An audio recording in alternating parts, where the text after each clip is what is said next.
Good morning, Intergalactic. What's up? Are you still on this journey that we are already making towards the gates of the eclipse on Friday? Yeah, guys, I know it's not easy, but it's not hard either, is it? Calm down, I'm not going crazy. I mean, I think so, but it's because there are days when it's like this, isn't it? Confused. Sometimes quite confused. The feeling that we put too much everything in the blender while we talk to mom on the phone. Then the child went to school, you have 40 minutes to finish and deliver a job. You just press the blender button without the lid. And you don't even remember if you put whey protein or if you only beat the fruit. I turned into a strawberry, guys. I went back to the gym yesterday. And I just got an excuse to tell you, but that's not what I'm talking about. At that moment, the kitchen sink, you look at it, and there's a pile of dirty dishes that the child left.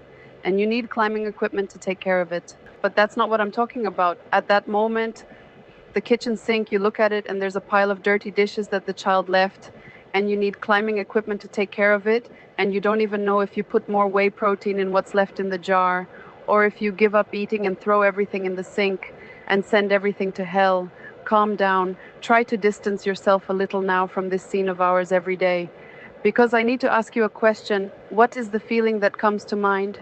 Probably now, at this moment, you're even finding this real life chaos funny.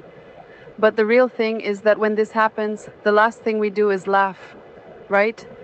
Anyway, like everything, this also happens to bring an understanding, and it's connected with drumroll here. Being in the present moment.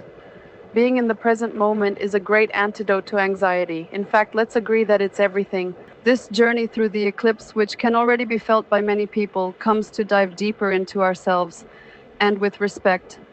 Many authors, therapists, masters, gurus talk about the importance of the present, of the here and the now. I know this is nothing new to you, but I also know that this is hard for Dedel when you live in a hyper-connected society. But I have good news for you. Always. This is practice. You may not even be used to being in the present, but if you can choose every day a moment to practice this, you will realize that soon you will be able to stay in the present because the benefits are incredible and are visible.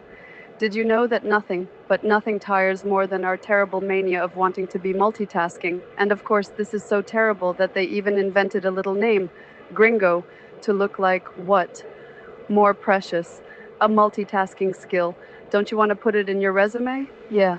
But this is what drains our vital and creative energy the most. Many of us are going through a transformation crisis, dealing with major changes in our own lives, needing to go through the pain of a cycle that is in the process of closure, understanding the need to develop new skills, and needing to deal with a zone of discomfort to get out of the chaos. And how do we think we will be able to go through a transformation crisis with so much noise around? Is this excess of noise an unconscious attitude of ours, just so we don't have to listen to our internal processes? You're going to need a little silence to hear the direction the wind is blowing you. There it is. Let's do silence to hear what our messenger from the universe, Waldemar Falcone, is seeing from up there. Sky of March 11th, 2025. This Tuesday, the moon has already reached the middle of the sign of the lion. It dawns around the 18th degree of the sign of the lion, and with that, it is already in quadrature with Uranus, a bull, and this quadrature will last all day. Because Uranus is already a little more advanced in the sign of the bull, so as the moon progresses in the sign of the lion, it will continue to maintain this quadrature for the whole day. So again, the emotional is subject to unforeseen reactions, impulsive reactions, so it is still a time to pay attention to our field of sensitivity. Now we have antidotes for this, which are the conjunction of the Sun with Saturn, which is getting more and more exact, and therefore gives us a good sense, and also the position of Mercury, which is facilitating the functioning of our mental side, of our rational side. So again, it is another day to not get carried away by emotions and try to put the rational, the reasoning, the logic on top of what is happening.